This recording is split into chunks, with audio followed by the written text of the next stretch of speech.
Good morning. So I was up here yesterday talking about ethics. We did a design sprint yesterday evening, and a lot of the talks this week have been about collaboration. And I felt like we really had this opportunity yesterday to do a lot of that collaboration together and really kind of begin that conversation around ethics. We had about 15 or 20 people join us for that sprint, which was really great, and representing 5 or 10 different organizations. And it's really just a first step in this process of collaboration. And as an advisor with AI and Faith, I'm excited for how AI and Faith is involved in making that happen. If you don't know about AI and Faith, you can check them out at aiandfaith.com, and they are an organization of about 170 different religious experts in AI and faith. It's very simple. But today we wanted to bring this panel up and talk a little bit more about collaboration and what that looks like and how that has come out of this conference over the past couple years, and even is coming out of this conference this week. And so I wanted to bring these people up because they've all been collaborating in some way, and to simply talk together about what that has looked like, so that as you are leaving this conference today, you maybe have some ideas of what next steps could look like for you, for your organization. And so I'm going to sit down here.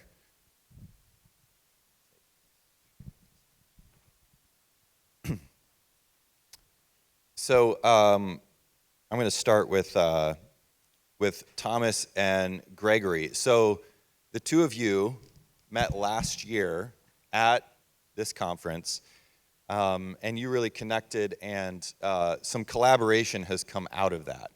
And so I would love to hear sort of the story a little bit about that, how that's come about, and what were some of the practical steps that you guys took to make that happen.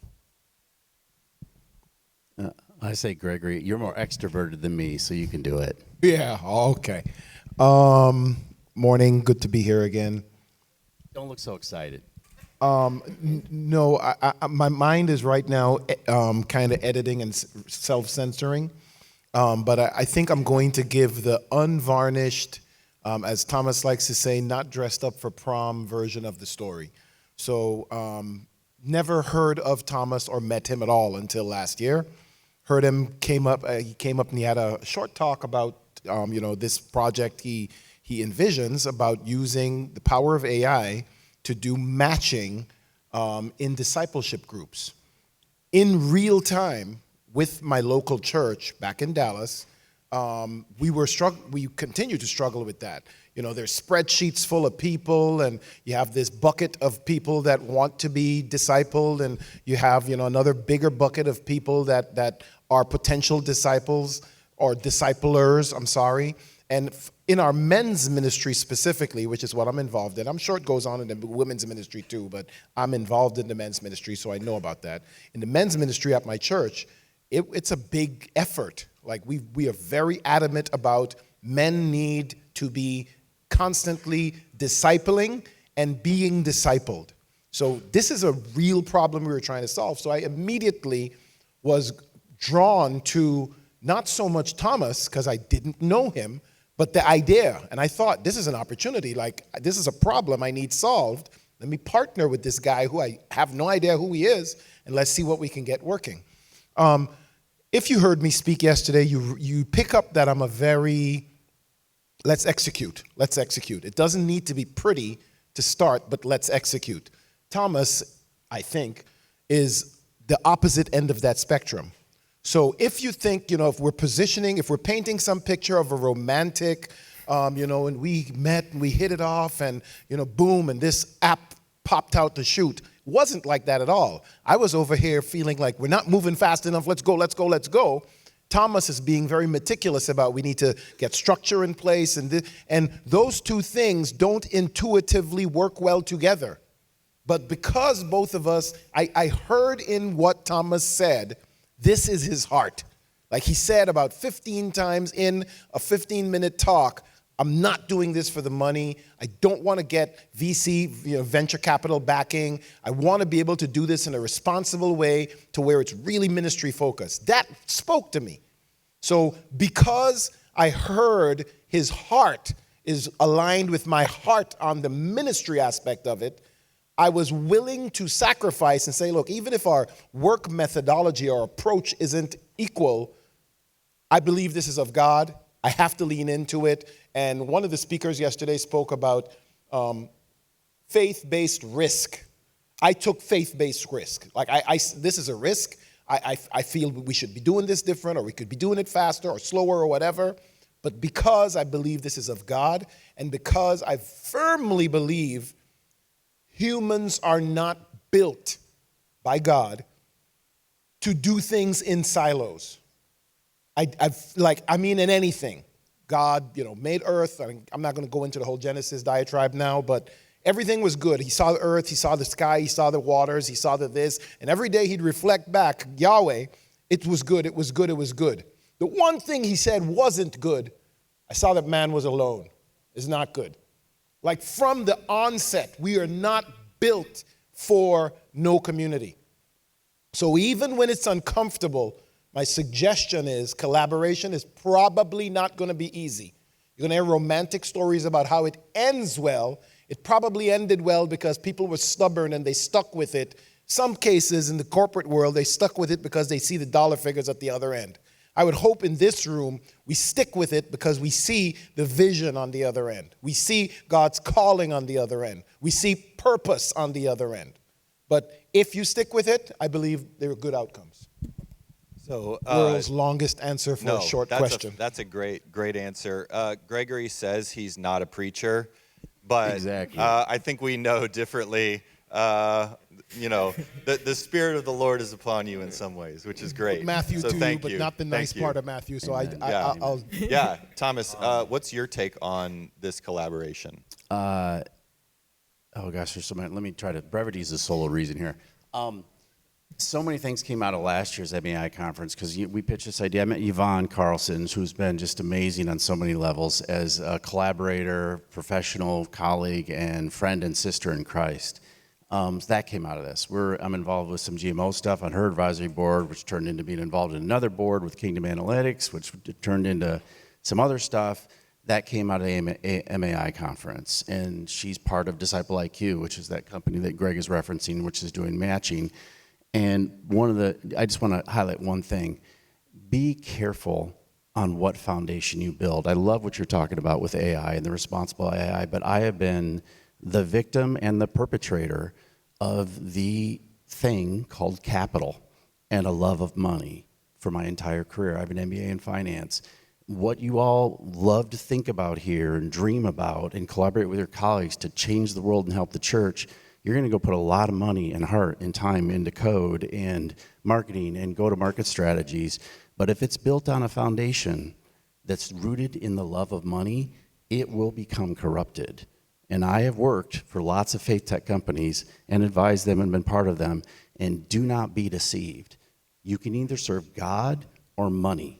So one takeaway I hope you have in collaboration is to get into an accountability structure with whatever you're doing with AI and say, please, brother or sister, I'm greedy. And I live in a capitalist world where I see 17,000 ads a day, and my heart is scared, and I'm going to want money. Hold me accountable. So please, if you're going to do something AI, do that, because it's a gold rush right now. We all know it. AI people are now almost like NFL draft picks, right? Oh, I got a new data scientist. He worked for Elon Musk, and they're making 6-7 figures. Be careful. Be held accountable. Collaborate with someone to help hold you accountable because you are blind to your own greed. You are.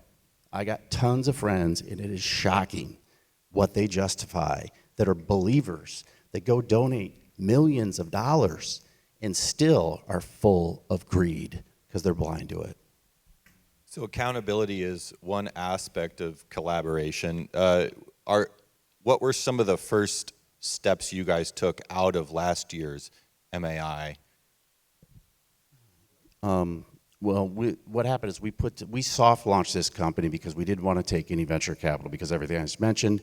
And so we started with a core team of people, ABHE, which is the Association of Biblical Higher Education. The president of that loves the idea and wants to roll it out across all 160 schools. So they sponsored us to kind of host an event. So we had another almost like mini working session design sprint, which turned into monthly meetings and a slow launch of a product that actually we soft launched in February at ABHE's Natural Conference. Cool. So over the course of 9 months, we met every month, and Gregory was like, "We're not doing enough stuff. We're not doing enough stuff." Anyway, so that's one thing. But if I could highlight one thing for all of you, conferences are exciting. They're fun. You meet a lot of people. Very few people actually follow up. It's shocking to me. It's like 1 in 10. And it reminds me of the story of the lepers that got healed, right? How many said, "Whoa, I need to thank Jesus," right? So for point number one, please do this.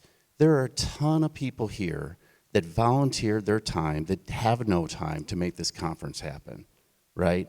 There's not some big bankrolled situation making this happen. It's Yvonne, it's Josh, it's Daniel Whitenick, it's, I'm gonna forget some names. There's a bunch of people involved. Thank them. Send them a text, not just today, but next week when you think, gosh, something cool happened in MEI. Let me thank them, because they gave dozens to hundreds of hours to make this happen. Point number one. Point number two, if you actually met someone and said you were gonna do something, try to do it.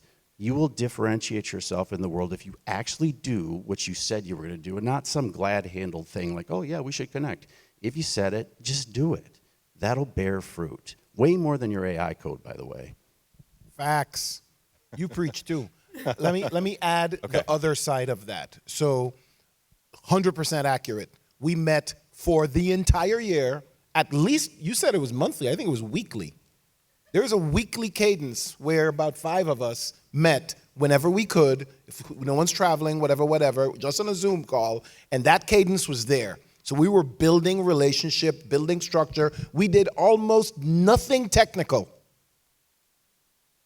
There was no code writing. There was talks about how does this look? What are the exact problems we're going to solve? What are the use cases? What's the legal structure that we're going to put in place? LLC, S Corp, like what are we going to do? And that pushed against me, because my approach is, let's build this app, and when the app is about to launch and you need to set up a Stripe account and you need your payment information, that's when I need the EIN, the LLC, and a bank account so I can connect it to my Stripe. That's at that point is when I need that. Thomas pushed us, no, let's put the structure in place.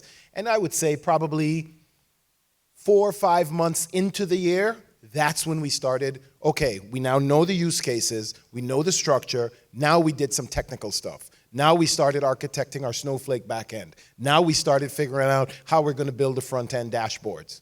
And that's what we're working on. That's the part that's finishing up right now.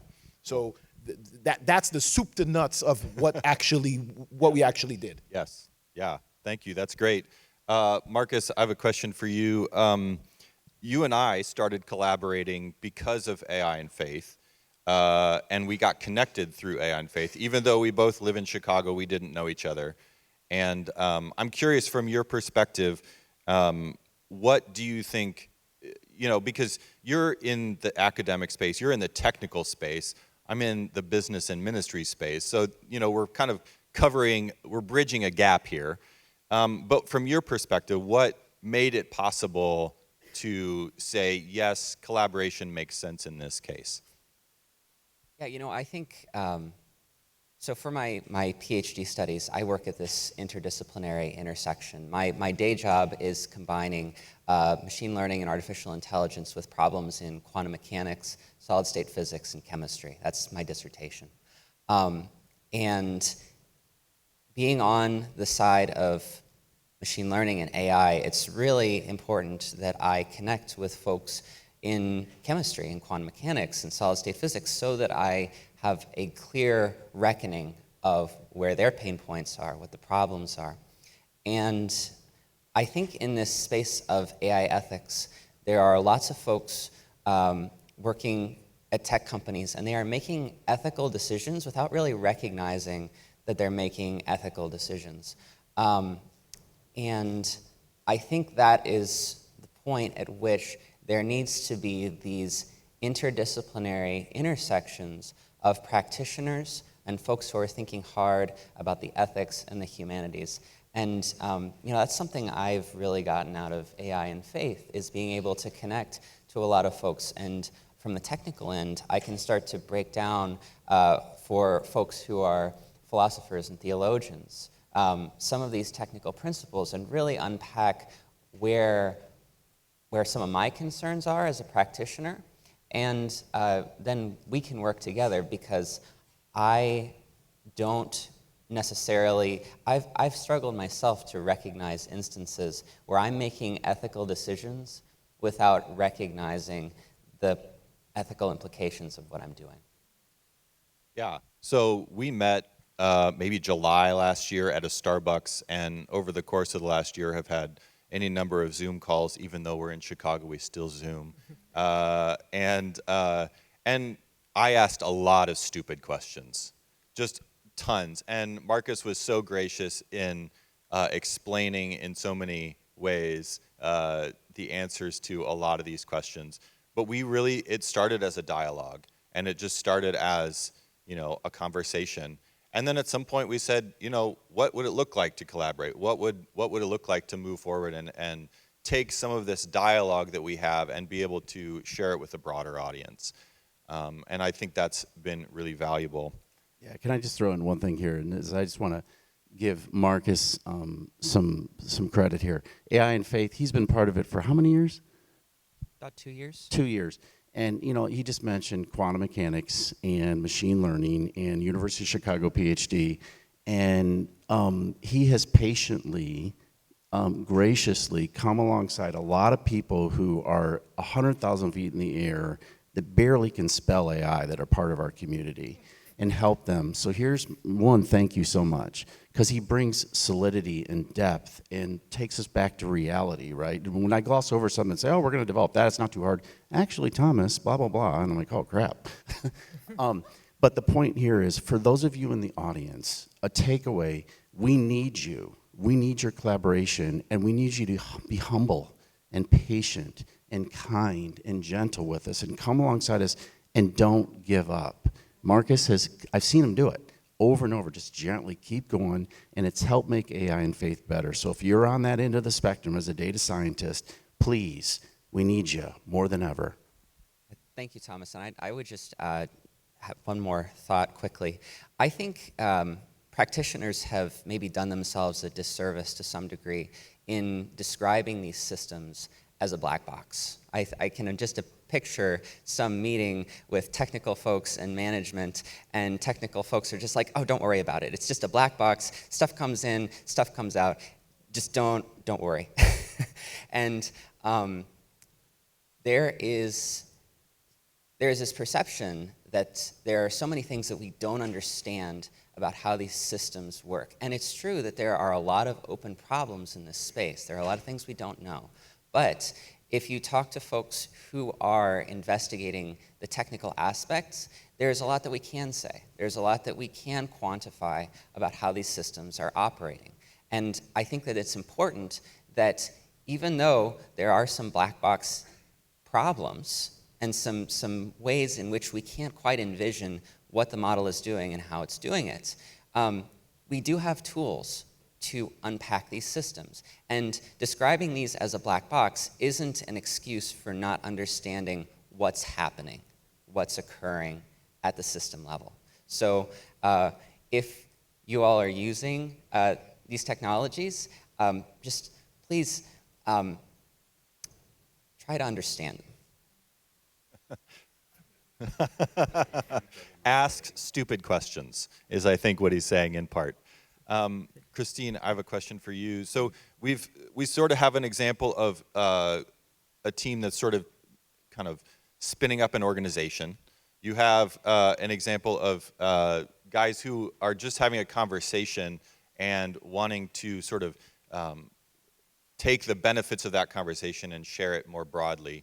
Christine, as part of FaithTech, you and Joshua yesterday announced the AI Collective as sort of this team up between Missional AI and FaithTech.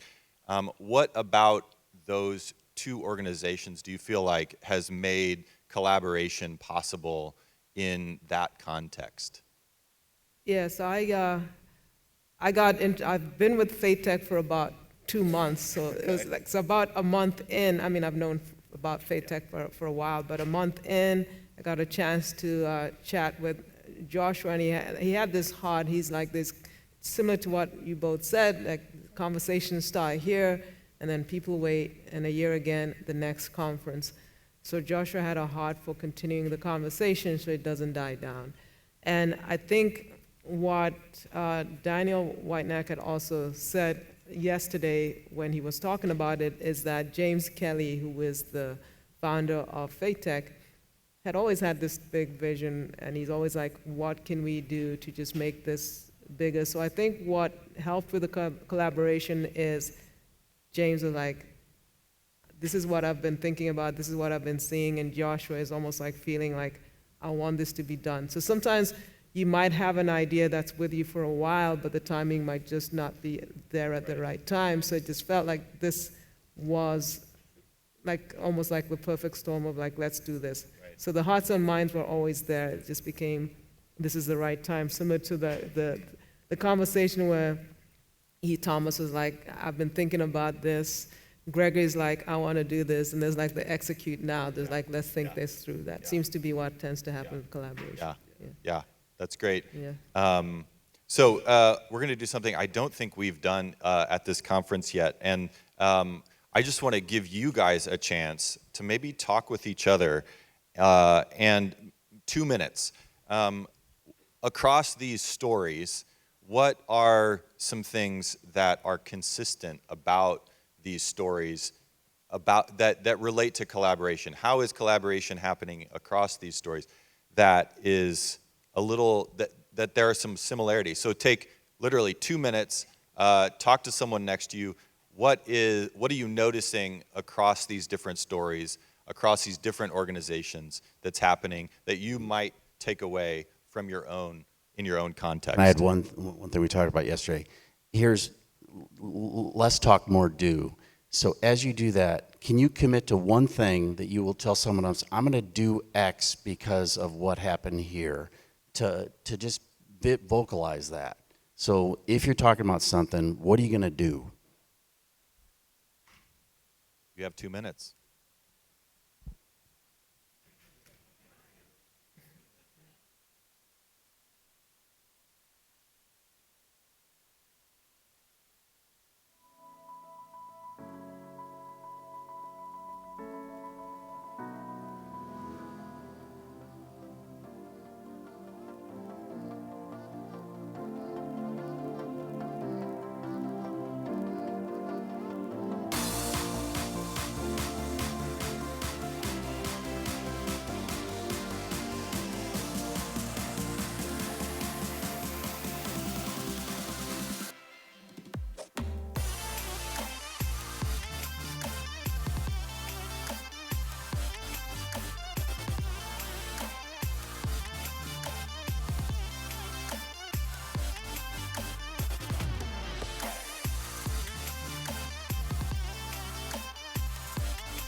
All right, I said I'd give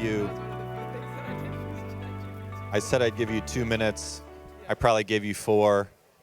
Okay. It's great that I had it copy and pasted so I can even. these conversations are happening. I hope these conversations can continue. And we're going to wrap up with one more question here.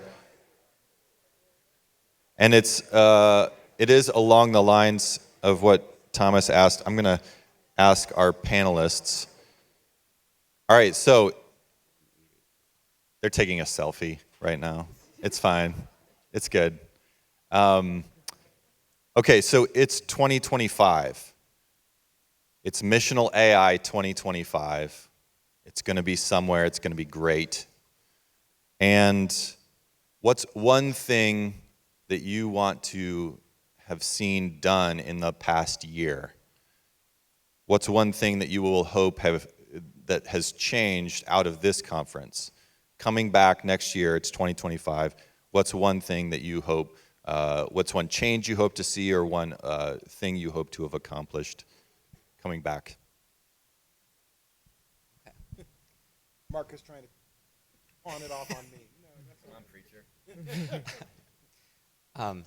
One thing I think that's been really interesting about this conference this year is the excitement around large language models. And I get it. It is very exciting to see what these technologies are capable of. But recently, when thinking about some of the AI ethics questions, I was asked to sort of make like a taxonomy of AI and machine learning as a discipline. And I realized what a small portion of the discipline large language models actually incorporates. It's like you have sequential models, and under that is recurrent neural networks, and under that is transformer architectures, and finally, under that is ChatGPT, right? And plenty of the talks today have incorporated ChatGPT in some aspect. A lot of the Bible translation folks are also incorporating neural machine translation or statistical machine translation at various levels. But a lot of transformers, a lot of large language models. And that is a very, very, very small portion of the discipline overall. I think it would be awesome if there were some folks who are using other machine learning tools in the future, because perhaps the applications are a bit more subtle, but I think they could be quite impactful. There are a lot of tools out there aside from ChatGPT, which I think was a lot of people's first exposure to a powerful AI tool that was easy to start interacting with.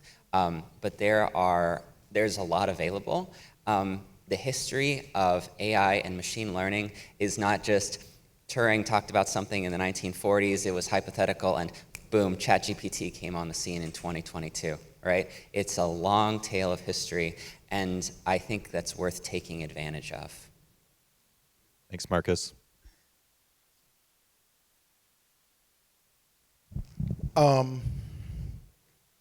I would say, and I'm going to share a little bit of a personal story. I'll give you all the details, the raw, unedited version again of the personal story. Yesterday after my talk, someone approached me. I was going to say accosted, but they really didn't accost me. Someone approached me in the men's restroom. And any good man knows that's way off. That's totally out. Yeah, it's not. Anyway. But there was a lot of that here, a lot of shaking hands. Thomas actually accosted me in the restroom, and Thomas, Adam, and I had our first meeting in the restroom. And at a certain point, why are we all here standing in the restroom? I'm like, I don't know. But so it's normal here, but normally don't do that. Either way, someone approached me in the restroom and said, hey, really appreciated your talk, and this is super important. And we spoke for a second, and I'm burying the lead on purpose. And I was like, oh, I see the shirt you have on, MIT. You went to MIT? Yeah, I'm a graduate, blah, blah, blah. And the person probably in the room still doesn't realize this, but when I saw his shirt, and pardon me if I get a little emotional, when I saw his shirt and what he was telling me, He nearly broke my heart, like for real. Because MIT is the school when I was in the 80s, 16 years old, getting ready to leave the little Caribbean island that I grew up on to go to college because I exhausted all the schools in the Caribbean island. MIT is the school I was supposed to go to. Like about to be accepted, did multiple campus visits, had dorm rooms selected out, the whole kit and caboodle. And at the very last minute, my mom, with the support of my dad, pulls the rug out from under me and says, I think you need to go to a Christian school where there's going to be some other people around you to keep you accountable. I huffed and puffed and I was super angry, blah, blah, blah. I ended up going to Oral Roberts University. I ended up failing out of Oral Roberts University after 3.5 years. And I think it was partially spiteful that I stayed for 3.5 years on my mother and father's dime and then quit with half a semester left to go. God redeemed all of that 40 years later, but it was a painful thing for me. And when I was leaving in my exit interviews, the professors and my advisors were telling my parents, my mom in particular, yeah, this might not have been a good fit for Gregory. He probably should have gone to a much more engineering-focused school. And I'm there like, at this point, I'm 19. And I'm like, see, I told you, you were wrong. And, really super cocky and arrogant. Either way. Forgot about that. That was, the 80s, like I said. So, 2 days ago, that was nowhere in my mind. And this guy comes up and says, yeah, I'm a graduate of MIT, and I really want to tell you, and this is the lead I was burying, your talk really encouraged me. And I am going to get off my butt, and I'm going to go, and this is my encouragement to everyone. If I could get one thing out of this person told me I'm going to get off my butt, and I'm going to go and talk to my pastor and use this knowledge that I have, that I'm sitting on, and ask him, how can I help you? How can I help you get over this hump of AI, applying it? If half of the people in here can do that for the next year, I guarantee you those Barna stats we saw yesterday are going to look awfully different coming a year. Amen. There's a lot of people here that have more influence than you realize you have. You might be a tech jockey sitting in a cubicle somewhere knocking out awesome code, but if you could just submit to your pastor, your local church, some organization that needs your help, get up off of your butt and go and do what God has probably put on your heart.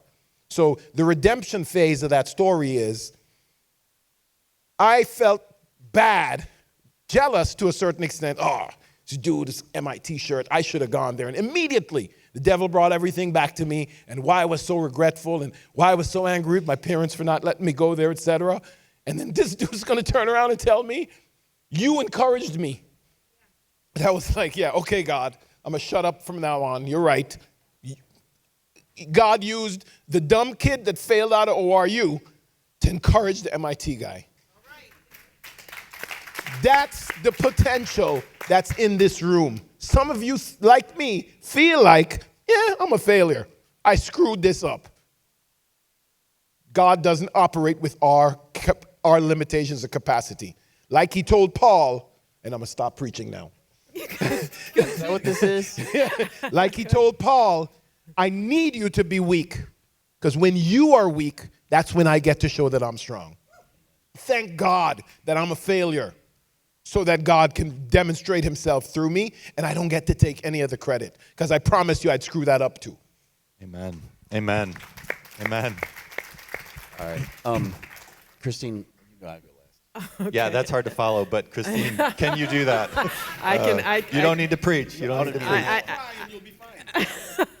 I don't know, as I was thinking about it, as you said, we are launching the AI Collective, and for me, I just love collaboration so much.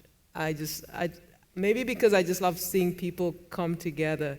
And yesterday, we was talking with the gentleman outside, Michael, and we were talking about some of our favorite or quirky movies, and he told me about, there's a movie called 300, which I watch once in a while, and he talked about how Leonidas, whoever the main character, went and got an army together of 300, and those 300 people knew that they were going to go and do this fight and were not going to come out alive, and yet they did it anyway.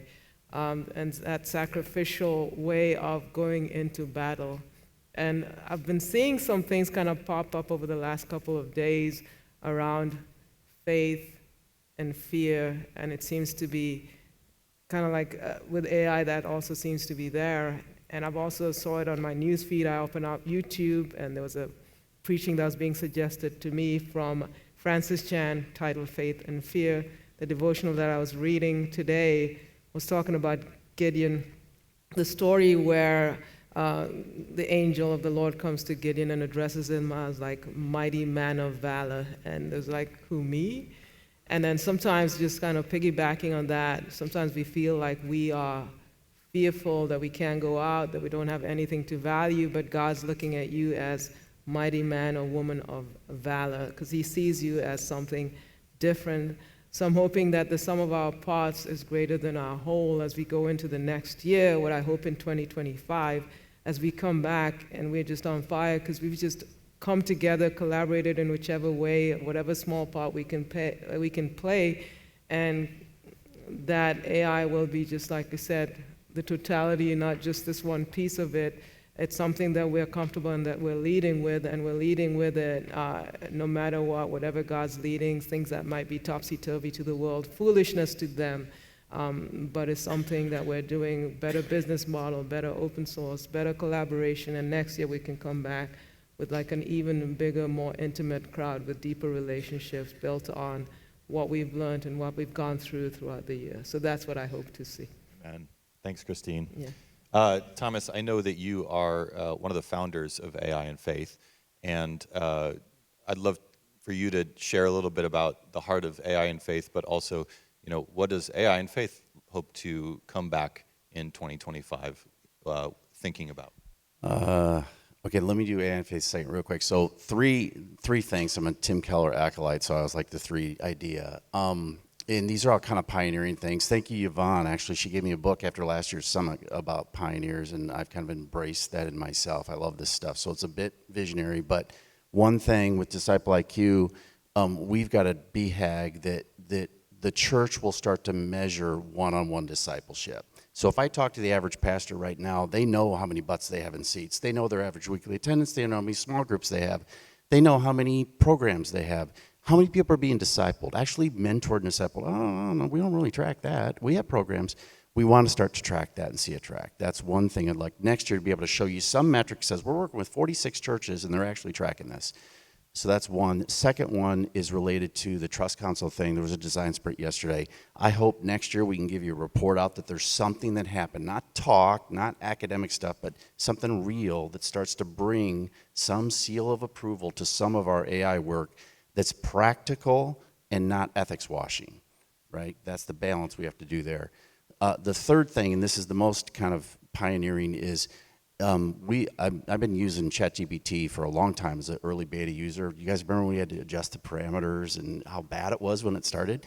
Anyway, the point is, my heart is that we have a viable alternative to OpenAI that's rooted in biblical truth. So the corpus that drives the LLM is all vetted material. So if you take Logos Bible Software right now, there's some of you in the room, I used to work there. There's 250,000 plus books, videos, courses that have all been vetted by the church, give or take. Obviously, you can be a charismaniac or a Baptist. There's all kinds of stuff in there. But it's somewhat true. My dream is that all of us, instead of going to OpenAI when we have any question related to our faith or anything at all, will use that. Because we all know what's going to happen with the training models, with the bias, with the hallucination, with everything else going on. So I hope some people in this room will be part of that. We'll say next year, yeah, there's momentum, there's something. There's going to be something, and we're going to work with the publishers, and we're going to deal with the copyright, we're going to deal with all the VC lawyer types that are going to say, well, we can't actually give you that because blah, blah, blah, that there's something there. Awesome. Thank you. Give a hand to our panelists.